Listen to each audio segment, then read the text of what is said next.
everyone, welcome back to my two left hands. Remember this mac and cheese in this video right here? Well, let's get back to this mac and cheese though. Today we're going to be making seafood mac and cheese.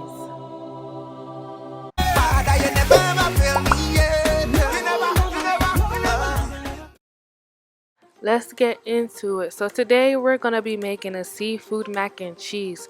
So you want to start off with any seafood that you like. If you like shrimp, if you like lobster, salmon, all that good stuff, you can use that. But right here I'm using imitation crab meat, and it's already cooked already, so I don't need to be cooking it.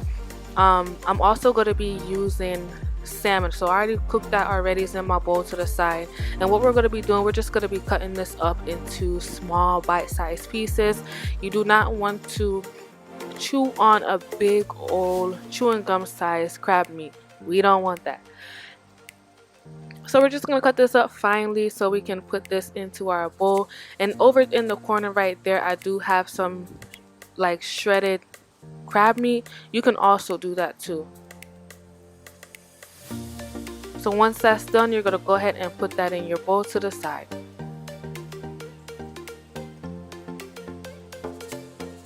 In a large pot, you want to put about 4 to 5 quarts of water in, and then you want to add in some salt.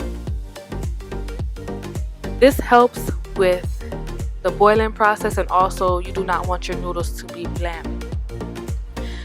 We're going to be cooking large elbow noodles. You want to put the whole pack into the boiling water.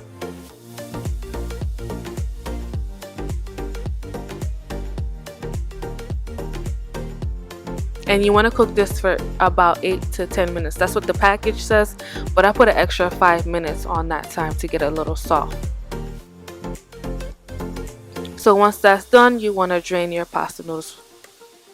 So now we're going to start on the cheese sauce or the rouge.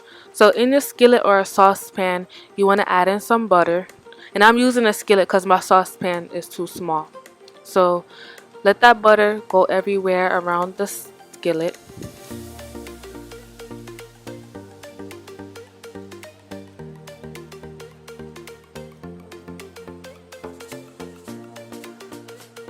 Next, you want to add in some creamy milk or half and half. I'm using Kabani oats, and that's the creamy version. It really does taste like milk.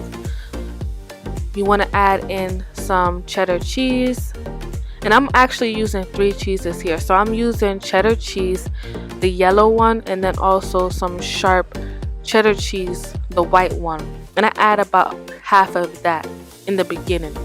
And then I'm going to go in and add in some cheddar jack. So 3 cheddars I have here. You can add in any combination that you would like, whatever you want it to taste like, you can add that in. And you also want to add in a little bit more milk just to loosen up that cheese to prevent sticking. Give it a little stir, and we're going to go on to the seasoning. So you want to add in some Cajun seasoning and some pepper flakes.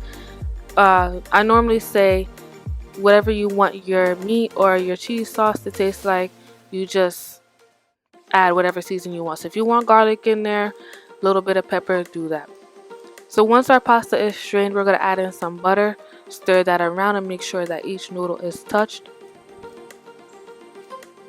And then we're going to add in our meat, our crab meat and salmon. We're going to stir that in, stir it all over, around and up and down. Make sure we scrape the bottom so all the meat can get spread evenly. And then we're going to add in our cheese sauce, our rouge.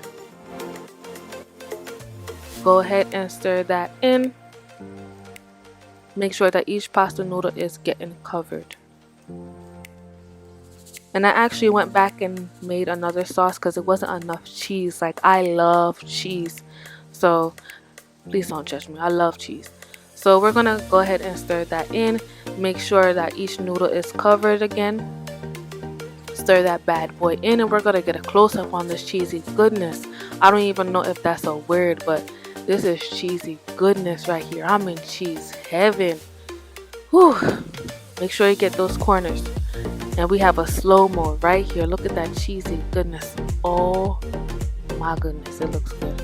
So next we're going to dump out about half of the macaroni into the pan, and then midway we're going to spread the macaroni cheese evenly and also add in whatever cheese you would like, but I'm adding in some cheddar jack cheese in the middle.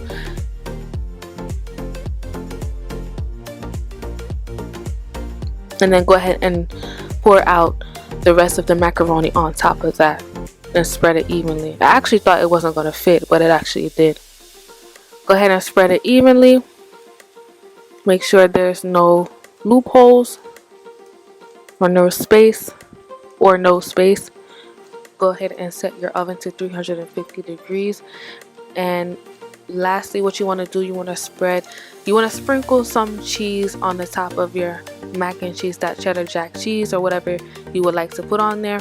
But I actually use cheddar jack cheese and sharp cheddar cheese. Make sure you're getting all the edges. Make sure those edges are getting laid and getting touched. Yes, they need to get touched. And make sure those corners are filled with cheese.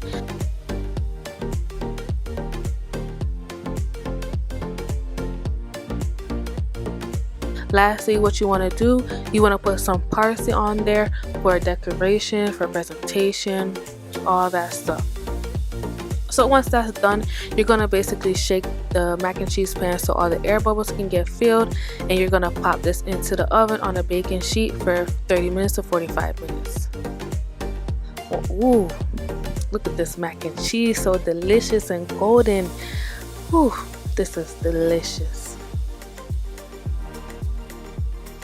Alright, we're going to dig in and actually let the mac and cheese cool for a while, so we're not going to get the cheesy goodness, unfortunately. But this mac and cheese looks absolutely delicious. Thank you for watching this video with me. Try out this recipe and tell me how you did. See you next time.